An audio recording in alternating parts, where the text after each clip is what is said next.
great to have you all here for this Meet the Artist presentation by the New West Symphony. My name is Maestro Christie.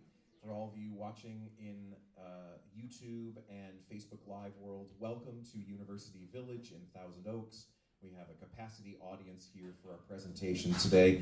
Joining me are our guest artists performing with the New West Symphony in our Binging on Mozart program this weekend.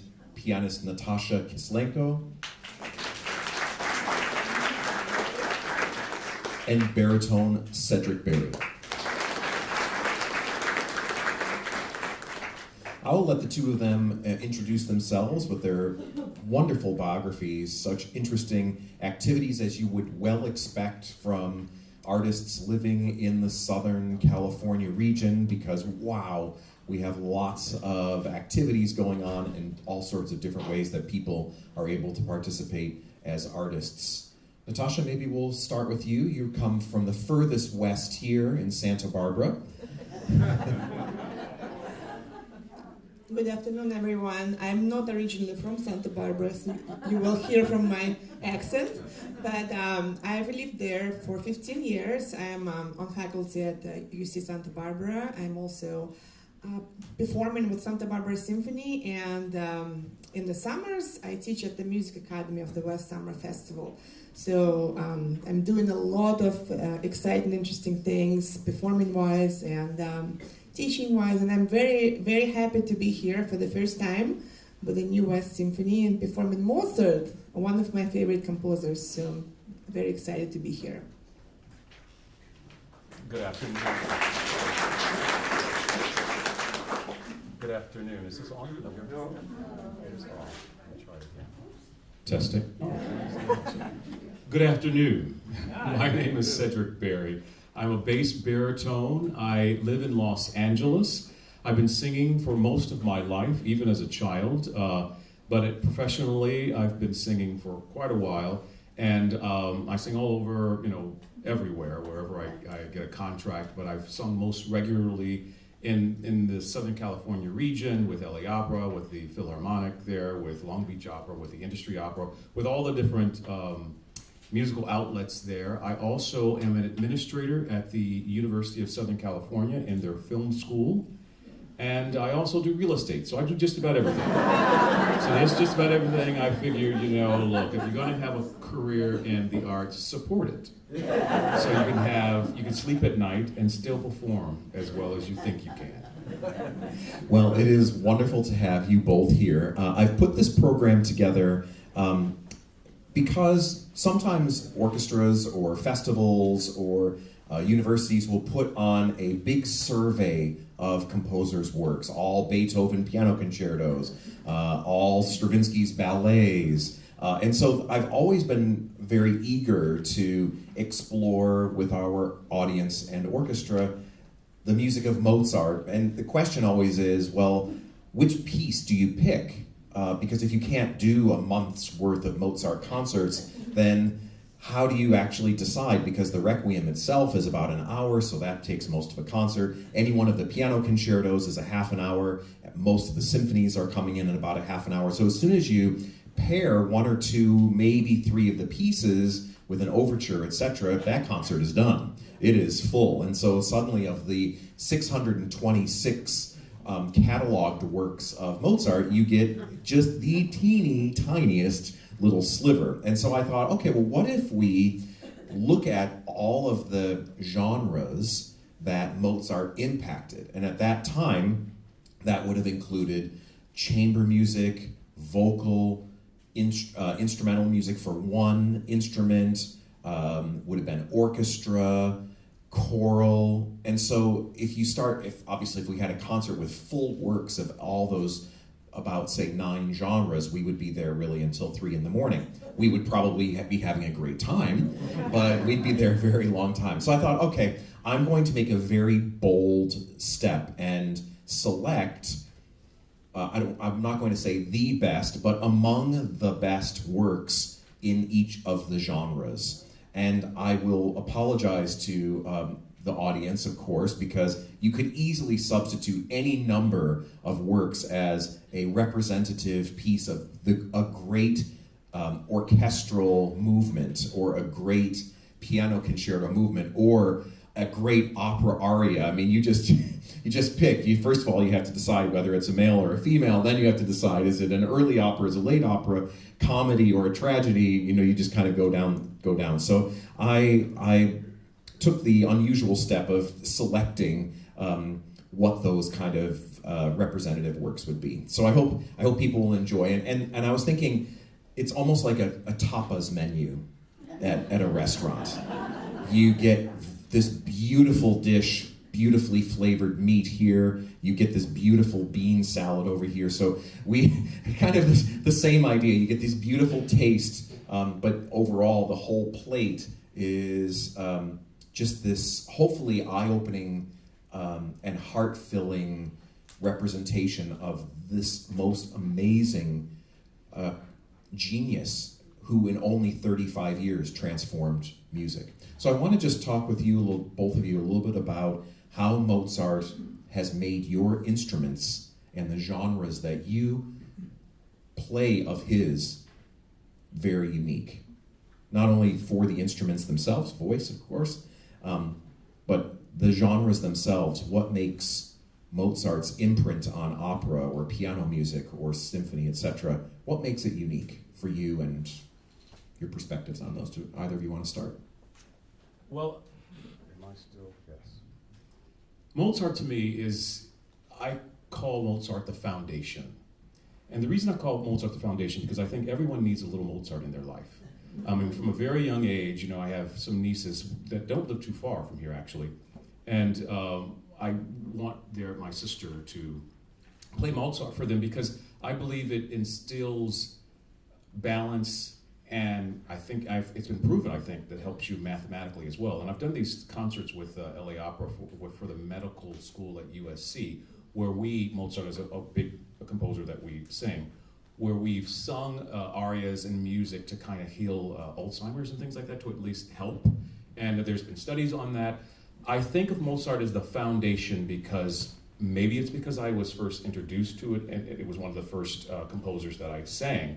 But because I do a lot of new music, and of course the whole gamut of opera, there's a whole range of what we do. When you go back to Mozart, it's kind of like a breath of fresh air, because it's balanced, it's tonal, and I know that you get all over the place when you start doing new music.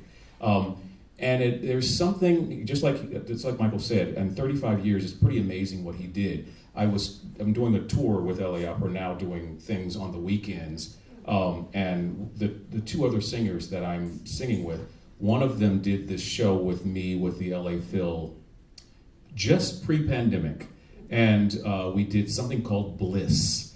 It's kind of experimental work, but this is going to sound crazy, but it's a 12-hour performance of one scene from a Mozart opera, repeated over and over and over again.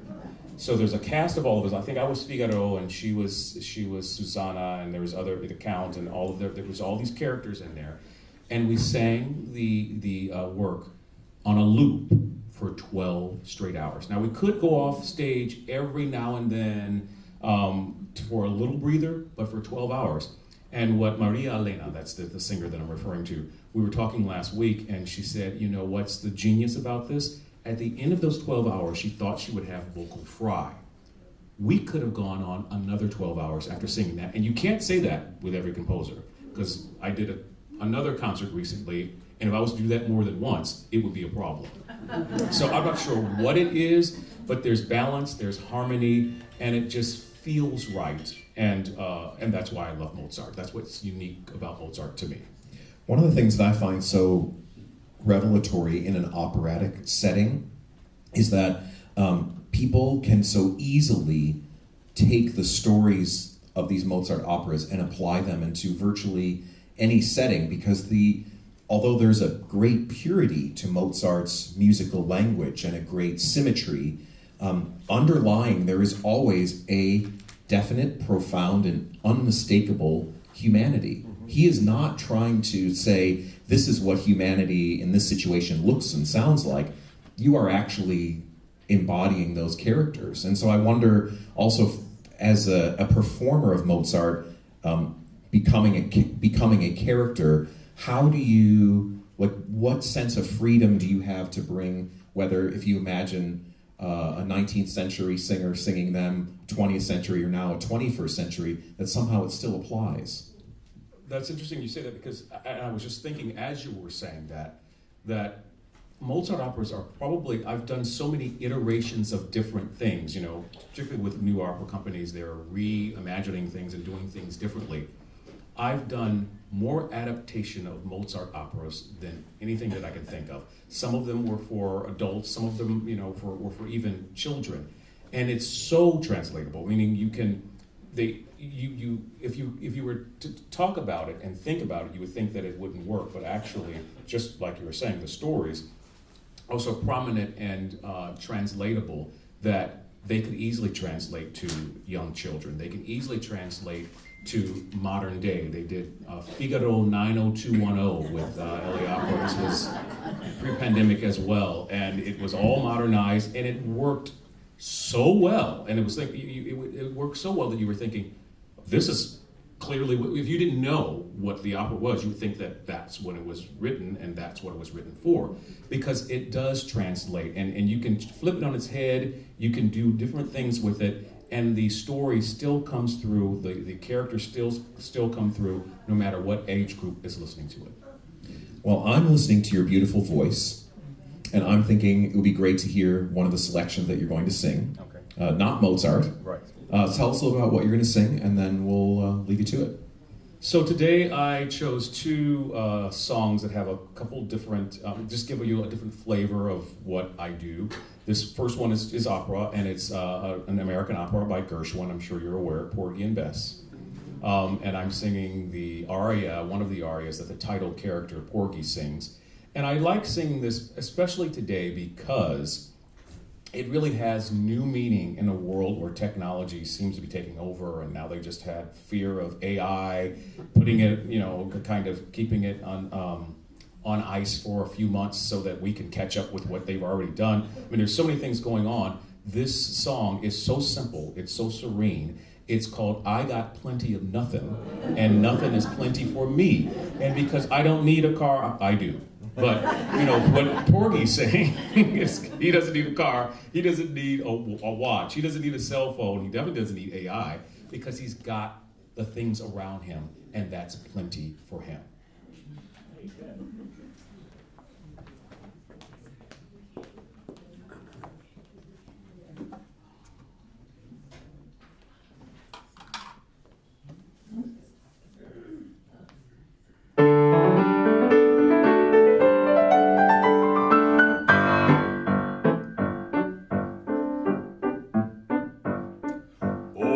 Got plenty of nothing, and all is plenty for me. I got no car, got no mule, got no misery. The folks with plenty of plenty got a lock on the door, afraid somebody's gonna rob them while they're out there making more. What for? I've got no lock on the door, that's the way to be. They can steal the rug from the floor, that's okay with me, cause the things that I prize, like the stars in the skies, all are free. Oh, I've got plenty of nothing, and all there's plenty for me. I've got my gal, got my song, got heaven to hold it long, and I ain't complaining. Got my gal, got my Lord, got my song.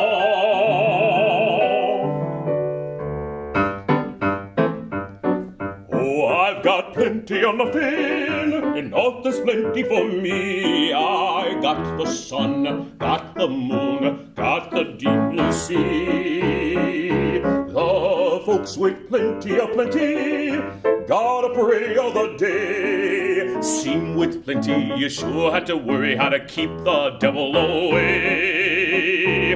Away.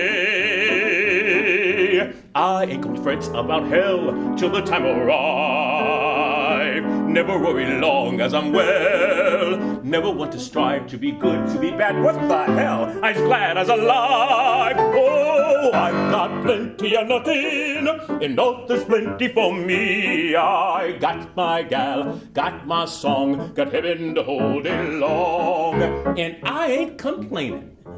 That's my gal, that's my Lord, that's my song.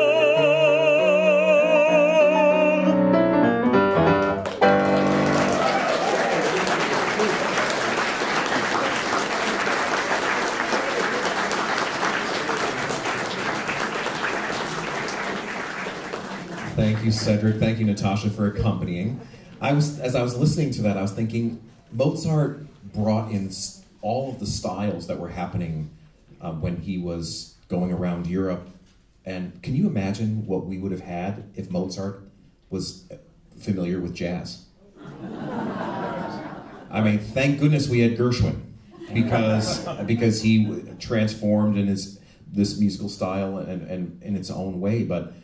And I'm thinking about what composers had access to, what they wrote for. Mozart's piano, the original piano that he had, was much smaller, a forte piano, but it wasn't with 88 keys, and it wasn't with steel and all the power. And so Mozart transformed piano music because well, first of all, he was a genius, but the technology was also changing during his time, moving from the sustain-less harpsichord to the forte piano. But then he also was incorporating lots of different stylistic approaches as well. So how do you feel about Mozart, the piano virtuoso, really like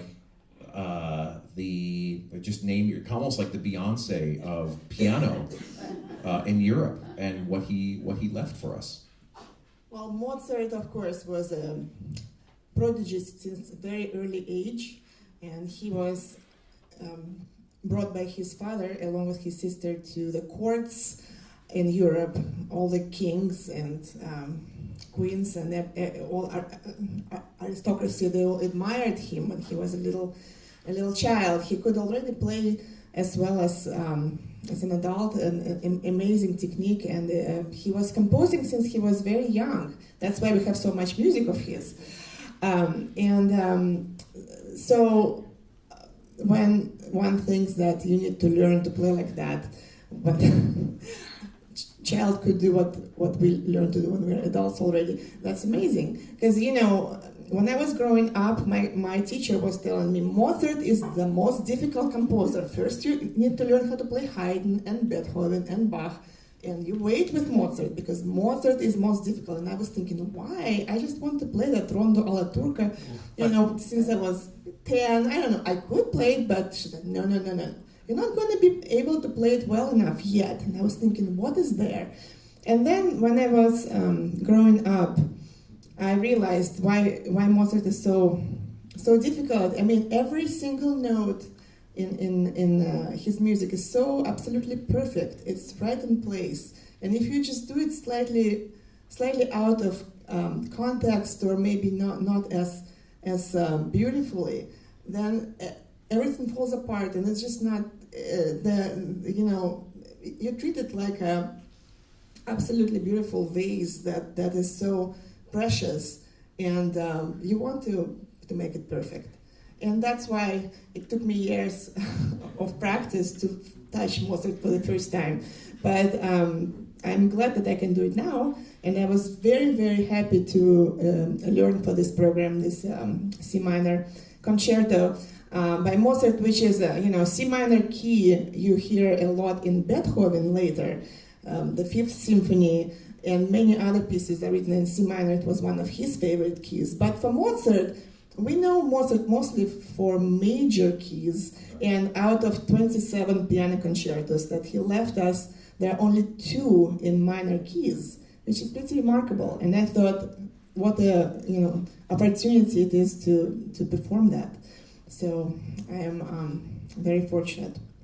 Also, there's in the structure of the classical era, you would usually have allegro in a duple meter, so kind of a march marching rhythm. You would have the slow movement being some kind of romance, andante kind of movement, and then the third movement would be a rondo or another allegro. But this one, and I don't remember if it's 4 or 7 movements of the first movements of a piano concerto that was written in 3/4 time. So it's actually not, you would never call this a waltz by any means, but it has that 1, 2, 3, 1, 2, 3, 1, 2, the 1, 2, the dun, which is also unusual. But I think there is a sense, at least from my perspective, that Mozart has to be approached with such great care and such great deliberation, because he could be going along and maybe a melody will repeat, but he'll change one little note. And so you have to think, do I come away from that note so that the audience just gets a little shadow of it? Do I bring it out so that it's quite obvious? And I think those are a lot of the decisions. And even time, with the same kind of decisions, he makes a tiny little change. Do I just ever so slightly enunciate that difference because I'm making a little time adjustment? And one thing I like to say to orchestras and with opera, because it is such a human sport, so to speak, with Mozart, is that you can bend Mozart a lot without breaking him. And I'm not saying that you distort it, but you can make so many different decisions about the exact same question, and it still works out. And the genius is whether that decision lands with the appropriate emotional intensity to the audience. But there's all those decisions that happen over and over and over. And I think with piano music, it's probably most difficult because the forms are so extended. So when you're approaching Mozart, I don't know, are you still finding Mozart pieces that you're just playing for the very first time and have to make those decisions, or are you now coming back to them more and more? Well, with this particular concerto, which I said I just learned, I found that a lot of the piano part is mostly an embellishment of what is happening in the orchestra. So this is really a different work for me, because it seems like a very symphonic work, and the piano is kind of like obbligato in many cases. It is just kind of gives a variation on top of melody that's in the orchestra, which is very interesting. But you still have to be very expressive, of course, and go along with. So I found myself singing along. I'm playing my passages and I'm singing what's happening in the orchestra, and it really helps to shape things. And so. Do you find, just in your own personal approach to Mozart, when you have a decision to make about a harmony change or an accidental that takes us into kind of a new set of variations or something, are you the kind of player that likes to make it quite obvious that this change is happening? Are you a little bit more of a suggesting and then we're going to move into it later? What's your? Well, it really depends on the context. If we are together and I'm playing with the orchestra, then there are certain spots where I'm by myself, and maybe I'm at that point things are shifting from dramatic to sweet, and sure, I would like to do something to introduce new themes somehow, and maybe when it comes back it's very different. It might be in a minor key there, and so I will shape it completely differently. And then there is always a cadenza also that's part of any solo concerto, and that's cadenza is something when a soloist is left alone. And for this particular concerto, Mozart did not leave us a cadenza. So usually at his time, it was expected that the performer improvises on the spot, using the themes from the piece. But he of course was a genius of improvisation. But for me, I picked a cadenza that was already written by someone else, and this concerto was so loved by many that great composers like Brahms and Reinecke and Fauré and many others left us cadenzas to it. But I picked something that sounds a lot more like Mozart than Brahms, so that was something that worked for me best. one of the reasons I picked this particular concerto movement was one, the downstream impact that this piece seemed to have on other composers, because so many of the greatest composers, like Brahms, for example, connected so viscerally to it, but also the fact that when it was done, Mozart wrote it in such haste that there was no original piano part. There were the orchestra parts, but when the music was published, he had to go back and write it all down. So that means that in that performance, he was making it up. I mean, he knew what was going to happen. Obviously, he's Mozart and it was his piece. But just to think about the fact that he had to, in hindsight, had to go back, and I think that's quite a beautiful thing. As you mentioned about the cadenzas, that practice, we lost that practice very soon. And the composer you're going to play now, Sergei Rachmaninoff, is not a composer who used the form of the cadenza, but somehow the idea of the improvisational composer, especially with a Rachmaninoff, for example, endures, even though we don't call it a cadenza, I think. Yes. So shall I? Yeah. Well, tell us a little about what you'll play. Yes. So since we segued into music by the great Sergei Rachmaninoff, we are celebrating his 150th anniversary. It's just now, a couple weeks ago, he turned 150, and so this year is dedicated to his memory. And of course, he was a great pianist. So I'm just gonna play a piece that I'm sure you've all heard before. Is his most well-known composition, which he wrote when he was only 18 years old. It's a prelude in C-sharp minor.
absolutely stunning. Thank you so much. Thank you.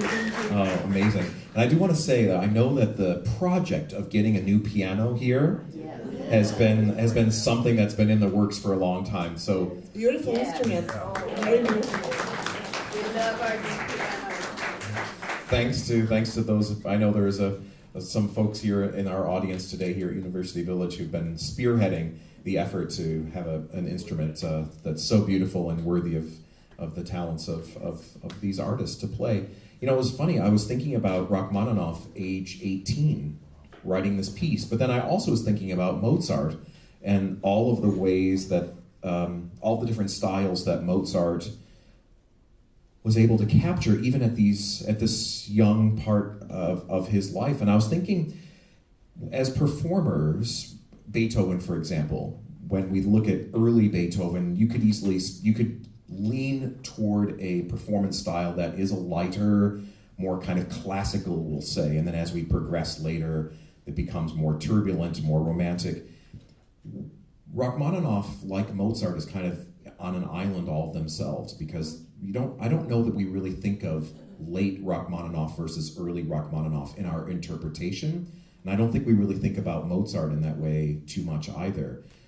So how do you, when you would look at, say, Mozart Piano Concerto No. 9, the Jeune Homme, for example, versus, say, 24 or 27, how do you as the performer bring, like, what are your interpretation, the formula of things that you bring into your interpretation when you look at the progression of a composer like that works? Well, you're absolutely right. I think Mozart is Mozart. As I said, he was a child prodigy, and I think his style was developed very early on. I don't really, especially if it is the concertos you mentioned there, those happy concertos in major keys, so they really capture youthful spirit of Mozart, and to me that's, I don't hear, I wouldn't approach it really differently. It's lively and full of character. We always think about opera when we play instrumental music by Mozart. It's always full of characters, and it's always very lively how characters shift from one another to another, sometimes very suddenly, and sometimes with a little bit of impact in the development section. They fight, or then there's always something happens at the end. So I think it's all the same. Minor key pieces are quite a bit different, and there he already is looking more forward towards more dramatic 19th century, I feel. Yeah. One of the, to take your point about opera, is that one of the things that I find so beautiful in the piano music, but also in the orchestral music, are the inner voices. So when we think about classical era composers, it can be very easy to just think about the bass line and then the melody, but actually the drama happens inside around that, these kind of 2.5, 3 octaves of the middle of the piano, where if you play the A flat in this range rather than this range, that it can create such a different impact on the character. And I'm just thinking about when you are approaching Mozart as an opera singer, how much are you thinking going into it about those personal human experiences? So if you were the Figaro, or if you're the Count, when you go into that rehearsal process, and there's a stage director there, and there'll be a conductor, and there'll be other performers bringing their own interpretations. What are you thinking about as you're going into the preparation of that, in terms of their sense of humor, their benevolence, their vitriol, what are the ingredients that you're thinking of when you're creating those roles? In creating any role, because it's a live performance, it's really about bringing yourself into whatever you can do as much as possible, and that can be difficult if it's a character that's, completely different than who you are, but there's some element of who you are that you can bring, or some experience that you've had that you can bring to light, and it's more about acting than it is about the composer or whatever it is. And I think that's what's so great about opera in general. There's so many different aspects of opera that you can tap into and that you have to be aware of, but you have to be able to see and act past that to become a character and tell a story, because that's really what it's all about. When I was a kid and I went into, I was as a young kid, I was a singer, I was a dancer, and I was an actor, and I did a bunch of those things, at a very, very early age. And I was introduced to a school called Interlochen Arts Academy, which is it's a high school for the arts. And so I went there both as a summer camp person, and I went there for high school. And they told me that I had to be a part. They told me that you can combine everything that you do if you be a part of the vocal program, because they have an opera wing to it. And I thought at that time what a lot of young people thought about opera. I thought, no, I won't be doing that. You will find something else for me. But I tried it. I had a voice for it, and I really learned to love it because it is everything. It's really everything. You have to have the music in your bones. You have to have the rhythm in your bones. There's a conductor that keeps all that together. But it's also telling a story. So you have to know it so well that you can still tell your story despite all of these different things that are going on. And my creed about doing any performance is finding a way to enjoy it. And there's so much to enjoy in all of these stories that Mozart and other composers put together in opera, that there's always going to be something that's enjoyable. And as I feel that if you can find the character in you at a point where you're comfortable enough to actually enjoy it, the audience will do the same thing. What is the next song you're going to sing for us? The next, talking about enjoying it, hopefully you'll enjoy it as much as I enjoy it. This is a traditional, I won't even say the name of it, you'll get it, but you won't know it from the start. It's an arrangement of an old American song, and so it's just a traditional song.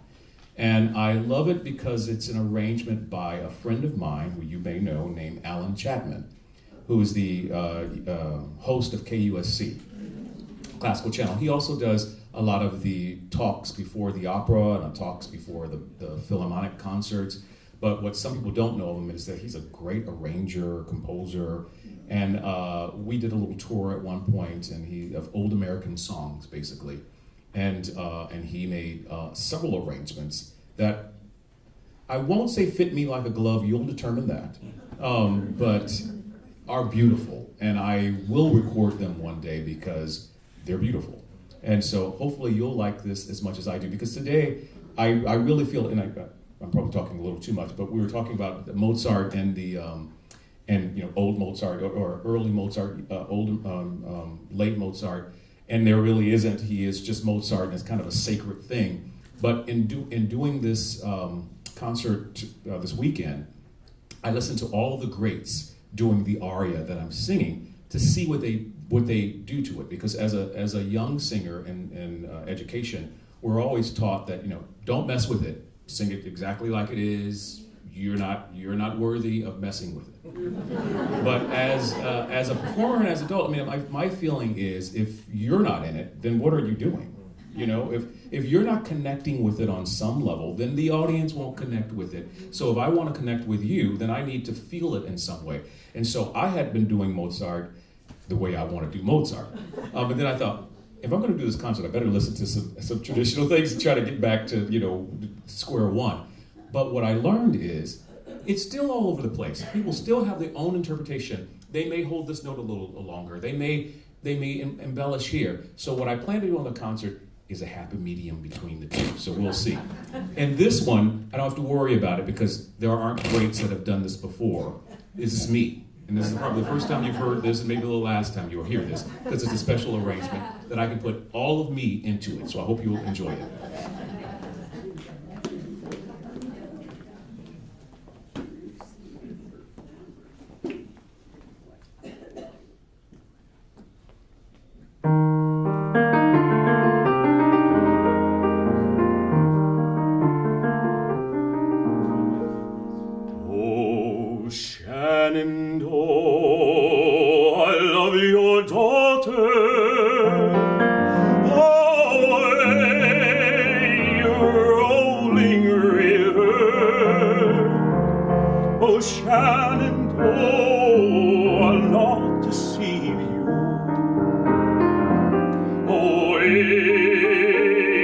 I'm bound away across the wide Missouri.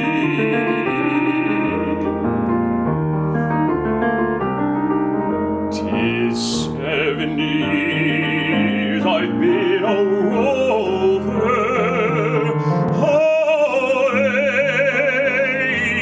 rolling river. When I return, I'll be your lover. Away, I'm bound away across the wide Missouri.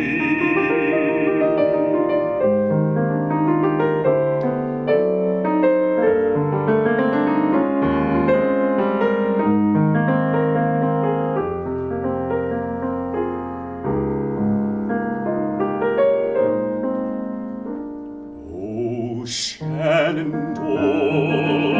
I'm bound to leave you away, rolling river.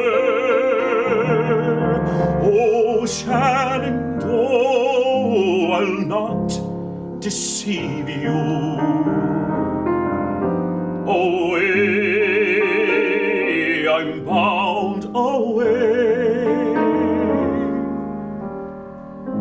across the wide Missouri. Far away across the wide Missouri. Far away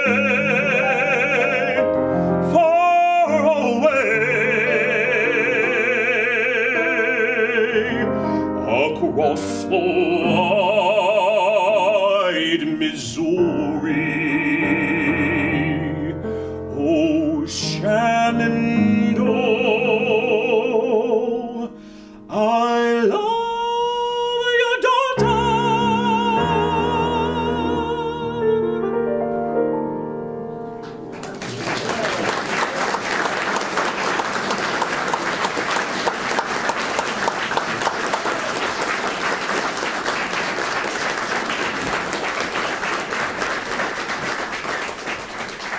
Thank you both for sharing that. That was just gorgeous. And thank you for doing double duty. So the program that we have, well, actually I want to call your attention to some flyers that were on your chairs. Some of you may have noticed that our concerts are continuing into the fall.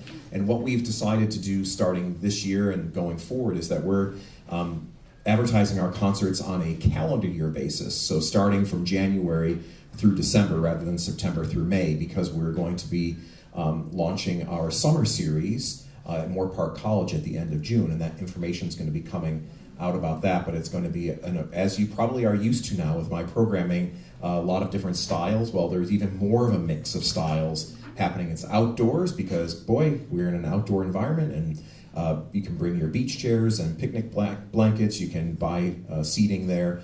More information about our Summerfest is imminently coming out, as well as our announcement of next calendar year's concerts. So concert season 2024 is also going to be coming out this month as well. So there's kind of a lot of New West on the verge kind of things happening. But the two bits of information that are on your desk relate to the three concerts that are left. So if you don't have tickets for our what we're calling Binging on Mozart this weekend, you can combine the tickets for Binging on Mozart, our concert in September and in November, all in a very convenient and discounted subscriber price. But then, if for those of you who are already ticket buyers and are coming to Mozart anyway, this is just to put on your fridge to remind you what's coming up for the rest of the year,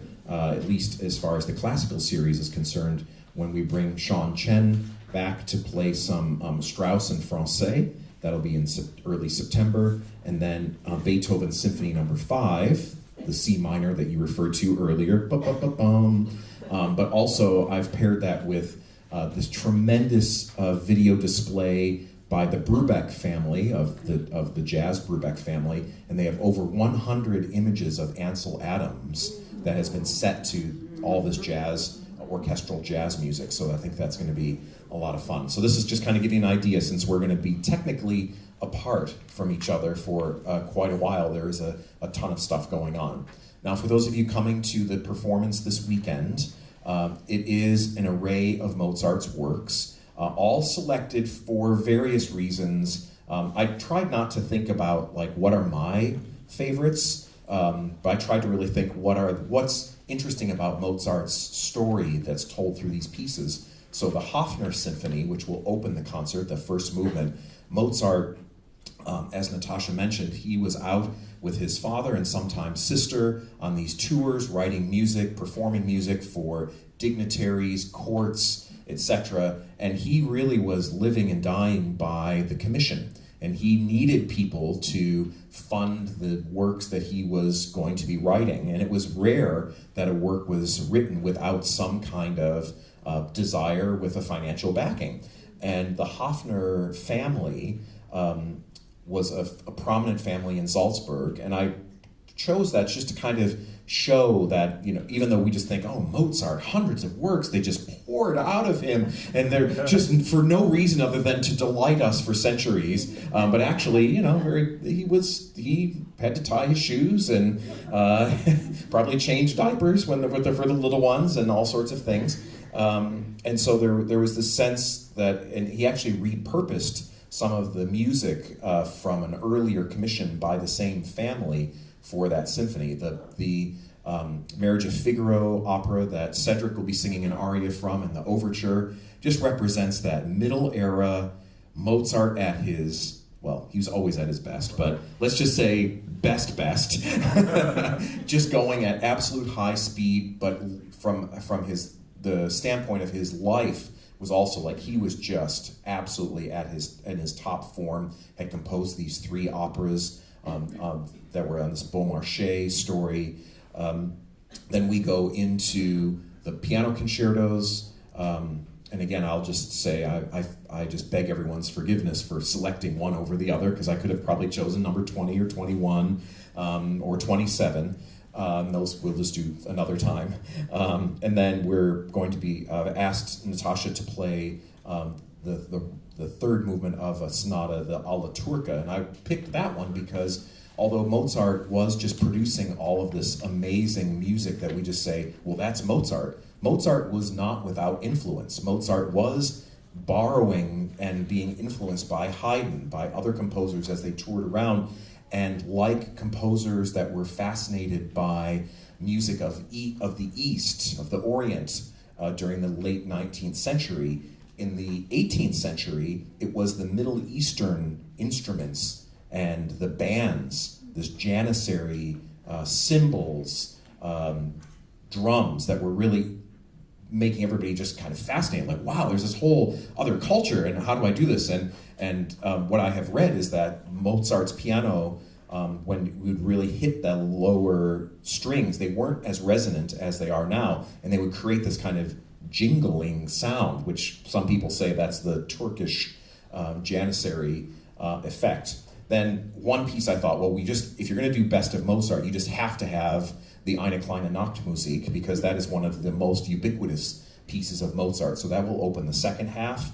We'll play some chamber music, a beautiful movement for 5 string players. So we're going to going from 1 piano to orchestra to 5 string players, and then we're going to bring our principal clarinet out to play the rondo movement of the clarinet concerto, very late piece that he wrote. And then the latest piece, obviously the one that he didn't finish writing, is the Requiem. And so I've selected about 18 minutes of highlights from the Mozart's Requiem as also a way for us to see, well, what if he had lived? What could have happened? But also to introduce our new New West Symphony Chorus, which is now part of our New West Symphony family. We've just inaugurated their participation, formalized them, and they'll be part of future seasons as well. So we're going from 1 pianist to 100 on stage with the 60-member chorus, the 40-member orchestra. So it is a kind of a dizzying array of not only different musical styles, but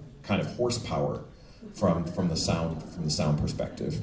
So I want to thank both Natasha and Cedric for being here. I want to thank all of you. We've got this amazing audience here at University Village. You are all, just make the weeks that we do these concerts so much fun, because I know how much you enjoy getting to get to know the artist, hear their perspective, hear their music making, and it just brings just a great part of our week together here at University Village. So we look forward to seeing many of you at the concerts this weekend, but do keep an eye out for future information about New West Symphony concerts that are already planned and going to be available for you to buy tickets for as well. Thank you for your support.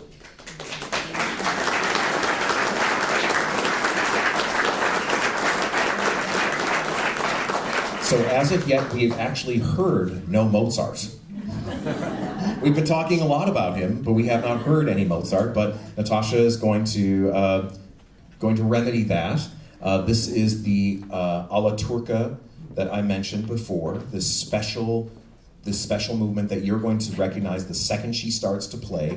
But think about it with the idea that Mozart was fascinated by and hearing these special cymbals, these special high-pitched piccolos, all of these instruments that would become part of the orchestra fabric, but he was trying to figure out a way to bring that into his musical vocabulary. And imagine when Natasha's hitting those low notes, imagine the strings kind of shaking in a metallic way to give us that sound. And when she's done, you're welcome to come up and ask some questions, and we wish you a very beautiful summer, and we'll look forward to seeing you very soon. Natasha.